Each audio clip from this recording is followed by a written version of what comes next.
Hi there, welcome to my views and news. Three news stories. Tensions in Raya. People protested there yesterday.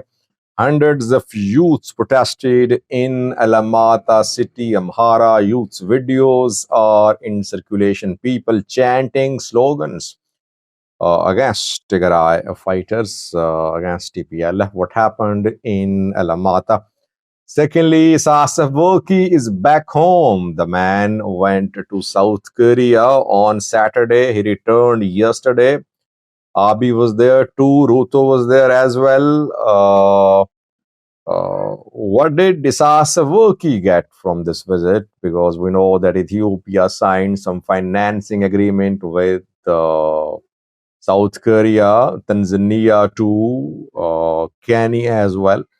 Lastly, it seems that Egypt is stepping in to replace the UAE in Somalia. Fly Dubai suspended flight operations in Somalia starting from the 11th of June. But it seems that Egypt Air is stepping in to fill in the vacuum. Uh, Let's start from Raya View, the southern zone. Now it has become southern Tigray because large parts of Raya now under southern zone are under Tigray control. It was in April that Tigray fighters entered Raya southern zone. It has changed hands several times in the last 2.5 years. But before the start of war, this area was part of Tigray. Both Amhara and Tigray regions have their claims to this zone. Two zones are disputed, southern and western zones. Tigray says both zones are part of Tigray. It is in accordance with Ethiopian constitution, while Amhara said these areas were deliberately annexed by TPLF when TPLF was in power in the form of EPRDF and before that too. Now, though Tigray fighters in control of large parts of southern zone, but still tensions are there. Amhara people, tens of thousands fled, but thousands of Amhara still there in Alamata, in parts of Raya. There was a protest in Alamata on Saturday after the death of a man. Jared Milkamo is his name, an electrician allegedly killed by Tigray fighters. Tigray fighters are stationed at schools at some places in Alamata city. They are there. I told you that they entered Alamata city, so they are there. Hara residents of Alamata city protest. They know that Tigray fighters want to expand. They want to take full control of Alamata city, so they are protesting. Melkamo was killed. It is being accused, it is being blamed on Tigray fighters that they shot Melkamo dead. That is why protests erupted in Alamata city yesterday. Amhara youths met with federal police there. They registered a protest with federal police, telling federal police that Tigray fighters are there stationed in the schools and they are harassing people allegedly. Tigray fighters are there. They are silently expanding their control. They want to put in place administration here. Federal forces here too. Federal police here. Ethiopian National Defense Force. Overall, situation is a little volatile. I personally think that Tigray will be able to completely control southern zone because ENDF and police are supporting Tigray. But in Alamata city, there are tensions.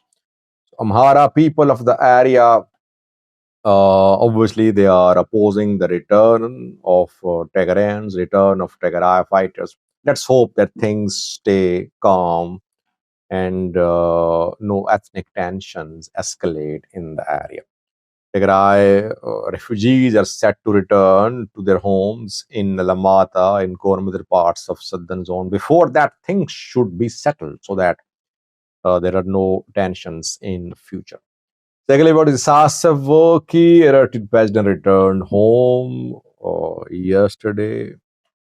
For around a week, he stayed in South Korea. 2 day summit, but I think he went to South Korea on last Saturday. He returned yesterday. What did Sasawaki get for Eritrea? Because we know that South Korea signed several investment financing agreements with African nations.